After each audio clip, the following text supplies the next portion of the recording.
Hi guys, welcome back to my channel. My name is Alexander. I have a special guest today, Deena Appel, the Austin Powers costume designer.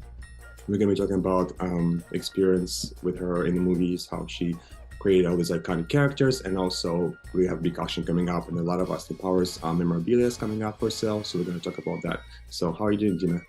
Good, good. It's good to see you. Good to see you in person. Tell me about like the whole like Austin Powers experience, how you got a job, and just go from there and see. Because Oh, wow. Well, I had I had done another film with the producers called Now and Then, which has also kind of retained some kind of cult everlasting status. And they brought me in to meet Jay Roach, and I had done a tremendous amount of research because I really wanted this film. I really wanted the first film. It was a small little film. We had a very low budget. Um, and I had some ideas. I came in with a lot of research and a lot of images. And I think I've told you this before, but in the script, it was really scripted as if it was all colorful, color, color, color, color everywhere. And I came in with a kind of radical idea, which was that Austin's world should be an explosion of color, and Dr. Evil's world should be void of color. And it was something that I felt that you wanted the contrast so that you immediately knew where you were, and that every time you were in Dr. Evil's world, you were kind of starved for it. You were craving the color, and kind of vice versa. And it became the sort of roadmap for everything, not just the costumes, but the production design and all of it. So it really separated those two worlds. And that was really just something that was instinctively what came to me from reading the script, and not something that was planned. So I ended up doing the first film, and then obviously from there, who knew it would become three films, and you would be buying costumes all these years later. you have like a favorite one, or is it kind of like they all kind of the same to you, like they're all your babies? And I think you have my two favorites, actually. I think you do, maybe even more than two. The crocheted dress from Felicity, you have, and also the multicolored multi-check suit from the photo shoot, which you also have. Do you also have the orange herringbone? no, I don't have that one. That's another favorite. I mean, that was a miracle to make because the fabric was upholstery fabric, and it was so heavy, and Oh, only in the hands of a very skilled tailor. Same thing with the chroma color checkerboard that you have. Really a challenge to make. But those are my favorites. One other that never made the film, which I think I've also discussed with you, which was a pair of pajamas that I had made, that when Austin lost his mojo, he ended up in the hospital, and I gave him pajamas that were printed with the male symbol in blue and white, kind of all over the flannel PJs. And I have no idea where those are. I wish I knew where those were. So if anybody knows where those are. actually, yeah, I have the little picture you showed me, what it looks like. Yeah, yeah, the sketch, and the photo from the day. Then I'm gonna just go by the character because I'm curious to see, like, okay, I have your Austin favorite, I have your Heather Graves favorite. What's Dr. Evil's favorite costume you made? Um, Maybe the silver eyelash from the moon, from Moonbase. the moon base. Yeah. That was, it was a little I don't know that it was out of character for Dr. Evil. It was certainly a lot more texture than Dr. Evil's worn, but that was a favorite, I think, for Dr. Evil. Great, that's also my favorite. I like the gray classic, but also like that's my second. I mean, they kind of like on the same. Yeah. Yeah, I know who owns it, but they are not. Oh, really? Uh-huh. have the shoes, and Mini Me, they have a whole set. So, Oh, nice. what about Beyonce and Elizabeth Hurley? Liz Hurley, maybe the silver leather with the silver boots. Yeah. That was a really great dress, super flattering, and the boots were made for her and just exquisite. So that was probably my favorite of hers. Um, for Beyonce, it's hard because there's so many that I really love of hers. I do I love the sort of signature looks. I know the chainmail that's up for auction. That was a huge favorite, and that was the first day she worked on the show.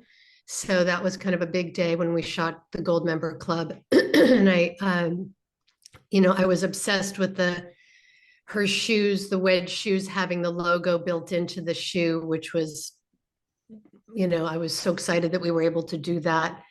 Because keeping in mind, all three Austin Powers films were really minimal on the budget. I mean, we had to be super creative and spend the money in very important places. So we spent it really on the cast, and it was a miracle that we got those shoes made. And then so possibly the denim with the chain embroidered down the side of the pants, and the big tooth collar with the studs, and the Gold Member Club probably. And one other Felicity costume I also can't go without saying is her entrance in the club in a suede play suit with the butterflies embroidered and the boots embroidered, and just a lot of different hands and different craftspeople went into all of these costumes. So that's what made them exciting. What is your favorite Gold Member outfit? Well, I'm partial to overalls, so maybe the gold leather overalls. I did like working in leather and suede a lot on the show. It just had a certain weight and gravity, and I really loved that. So maybe that was my favorite. I think that means too as well. I like the roller skating one, and I like the one you have, the one. Yeah, the tracksuit was fun too. Just I don't know. It's hard to say. They're all my babies. As the movie progresses, because the second movie got a bigger budget and the third one got even bigger budget. So did it really like they're so tight on the budget though? Because I feel like like the second movie already had more costumes, and the third movie had been more costumes. Like That's the thing. Yeah, that's the thing, is that the budgets were small, but the project was bigger. So it just kept getting bigger and bigger and bigger. And by the third one, we were it became a running joke when the day that they talked. Now, it didn't make it in the movie once again, but the teaser with Mini Me recreating the Carnaby Street from the first film, from the opening of the first film, which we shot it to be in the movie, but it became a teaser. And then because they used it as a teaser, they decided not to put it in the movie.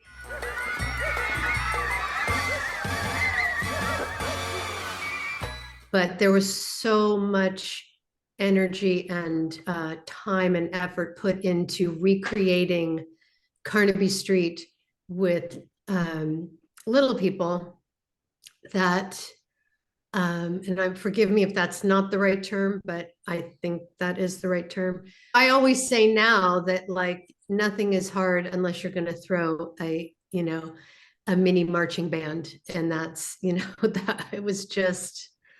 So each film just got so much bigger that while there was a little more money, there was a little more crew, there was a little more time, there was just a lot more to do. So, and in the third one, we went to Tokyo and we had the Harajuku element there. And so there was just always more and more and more and more and more. So there was never enough money. We always had to be creative.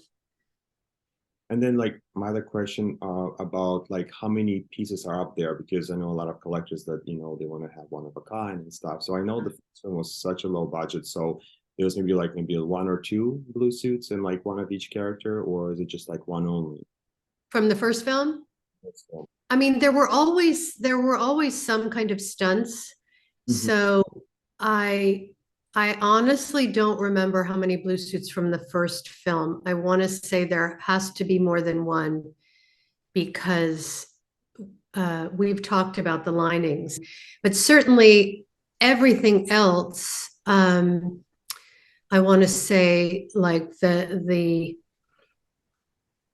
I'm trying to picture in the first film what the most Mrs. Kensington's jumpsuit and Vanessa's silver dress. I mean, there were only one of those. The fembots, there were only I think seven. You would probably know more than me. That was all there was. And the silver fembots, that was all there was. It was just one of everything.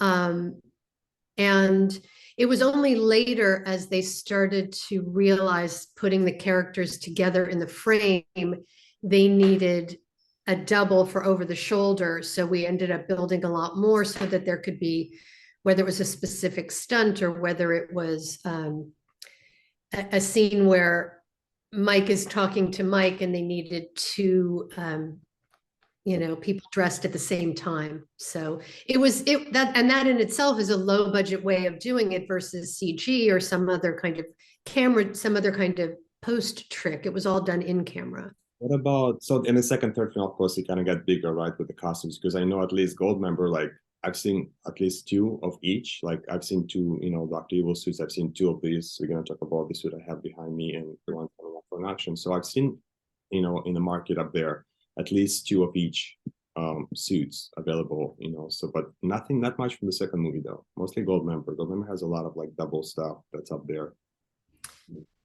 Yeah. You know, the Goldmember again because of the roller skating and there was the legs. There were various things built for specific gags. Um, I don't think there was more than one pair of overalls.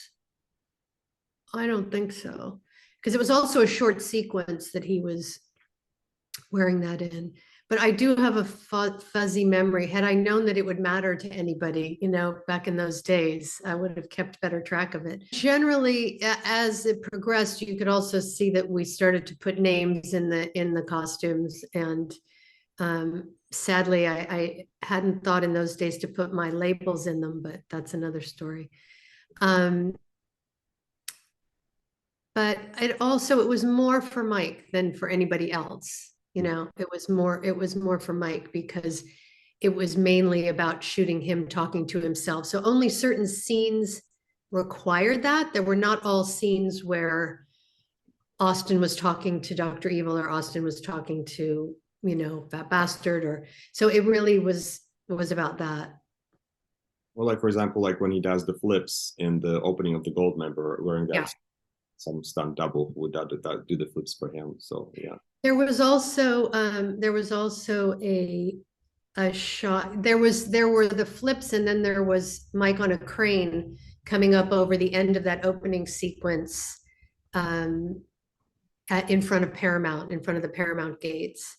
And so that was another double story. And also there was the rain element, and we didn't really know. I mean, the rain was not actually rain on him. It was rain in the background of that sequence. They kind of got him wet and then put him in front. Yeah. That's so funny. Yeah, that's probably what's your favorite opening? I think me Goldmember is for sure because there's so much stuff going on. But what is your favorite opening of all three? I mean, I think I'm partial to the first one because it was so charming and so playful and dancing with the Bobby and then the marching band. It was just all so unexpected.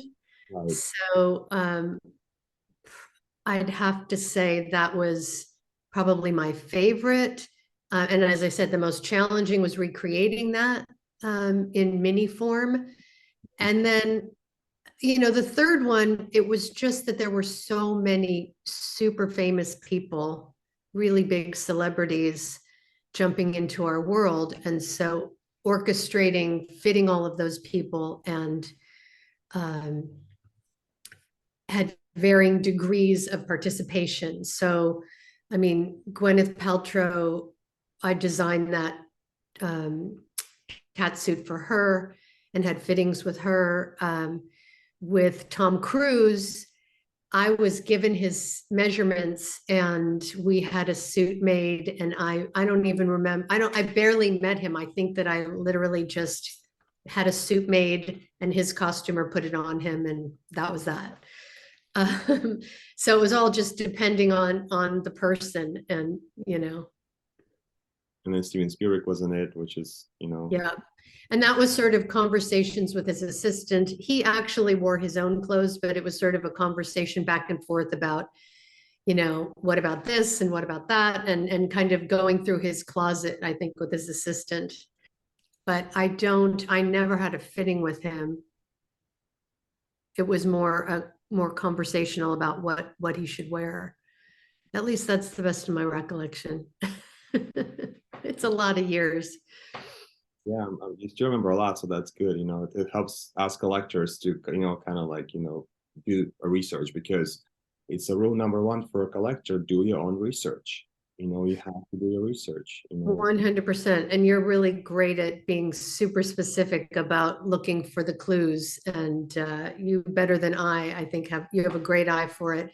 But also, we've talked about, I think the collectors really, and the auction houses need to do a much better job of acknowledging the costume designers behind the costumes, because while the love affair is with the actor and the character, the costume designer is quite instrumental in creating that character with the actor and bringing that character to life. And so it seems really unfortunate. It's very unfortunate that a lot of the prop houses and auction houses don't credit the costume designers in their descriptions. And there's kind of really no good reason for it, as far as I'm concerned. It's just a click away to see who the costume designer was. And it's really giving credit where credit is due. And there are costume designers who are becoming quite famous and notorious and are perhaps collectible in their own way, the Ann Roths and Colleen Atwoods and Sandy Powell's and it's just part of the history. And certainly with information as accessible as it is, I would strongly advocate. So one more thing I'm going to go over is the future, and just kind of like what if, and then we're going to jump pieces at the auction. So Austin Powers 4, a lot of talk and stuff, but I just kind of like want to chat a little bit about that. What would it be? Have you thought about that? Have you thought about like this, if it happened, what would you create? What kind of costumes and stuff have you ever thought in you?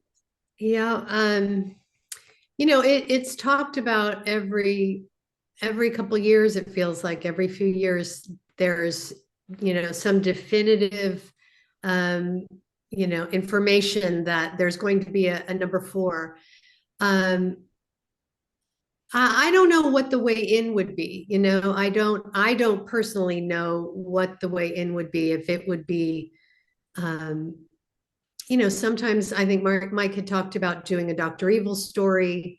There's been many years when we've talked about or hoped for like a Broadway musical. Like that seems like a natural.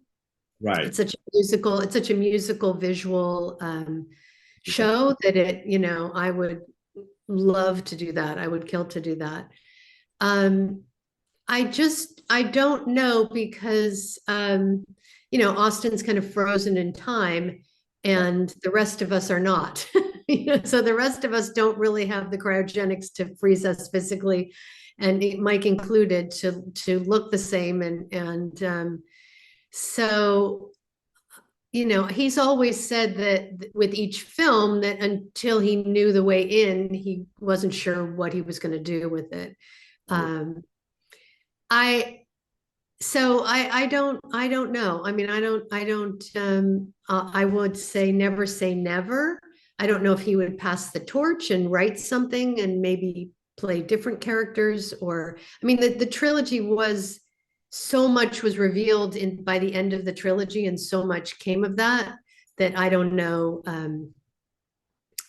I don't know what more there is to tell, but I'll be as surprised as anyone when that day comes. Have you ever like maybe like when like fabric shopping for your other projects that you're working on, and like, oh my God, this fabric would have been great for the Austin Power suit in the fourth movie. Have you ever had those thoughts like when you like Oh, shopping? 100%. I mean, I see people, constantly there's between Halloween and people will post, Austin Powers bar mitzvahs and Austin Powers weddings and, you name it. And I admire how people try so hard to get the flavor and the feel of it. I had really specific guidelines to the kinds of patterns that I used. They had a lot of clarity. So even though they were bright and bold, they were very clear patterns. They weren't fussy, if that makes sense.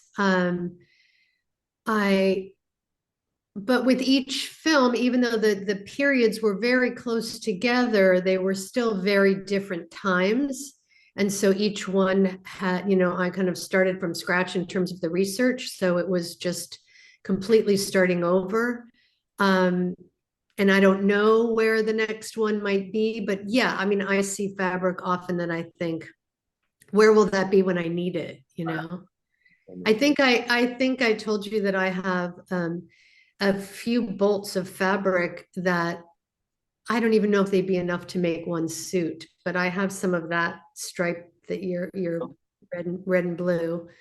And I have some of the dyed orange herringbone, and I think a little bit of the blue velvet. I just felt like, what if? And so I just stuck it in the garage and it's just there, and just in case, and who knows? But there have been, yeah, there's definitely fabrics out there that are just, I just think would be perfect.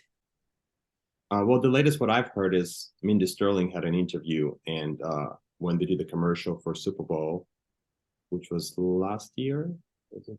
Yeah, I think it was last year when it was Dr. Evil, Seth Green, Robert Lowe, and so she said that Mike came to her dressing room and goes like, "Thanks so much for doing this." She's like, "Are you kidding me?" Of course. And he told her like, "I want to make another one," and she's like, "Oh, that'd be great." And he goes, "I want to make it from Dr. Evil point of view." And Mhm.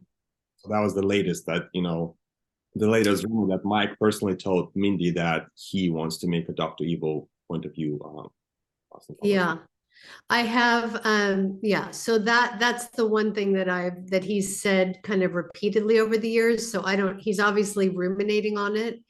Um, uh, because he kind of became Dr. Evil as a baby, as we saw.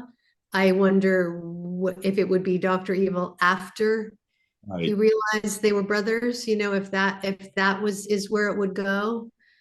I mean, I think if he had a script, he would be able to sell that script. So he's probably still toying with the script. And also like when you say her because the actors are getting older, like Robert Wagner is in his 90s, like Michael Caine Yeah. is 90, Michael York is, I think he has some kind of disease. He's not even out in public anymore. So Yeah. Yeah. there's a lot of them are, getting older. I mean, that Yeah. all of them would look amazing for the Super Bowl commercial. I will help save the world first, then take over the world. Ingenious, Dr. Evil.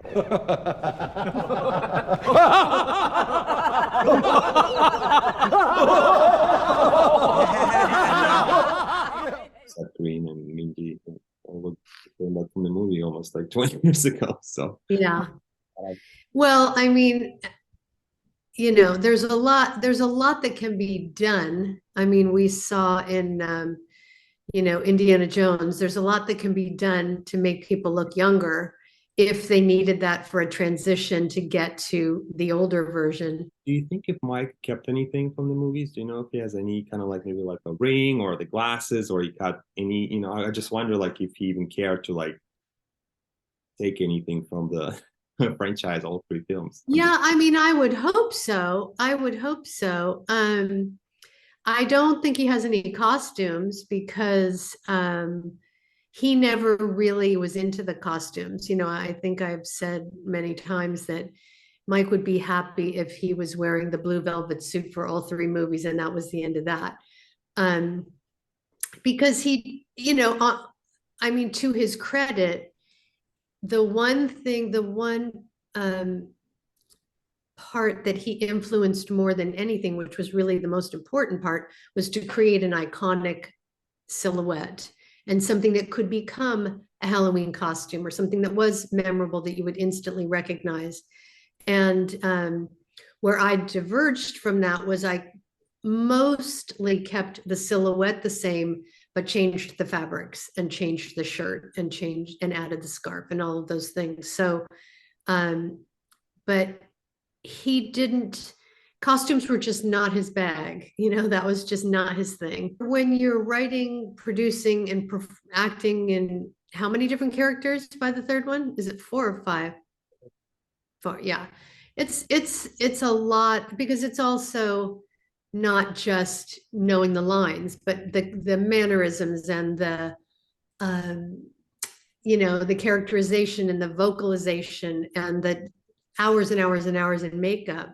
And so it was a huge undertaking for him. And by the fourth one, I mean, you can imagine playing that many characters and trying to keep your head on straight. So it was amazing that he could pull all that off.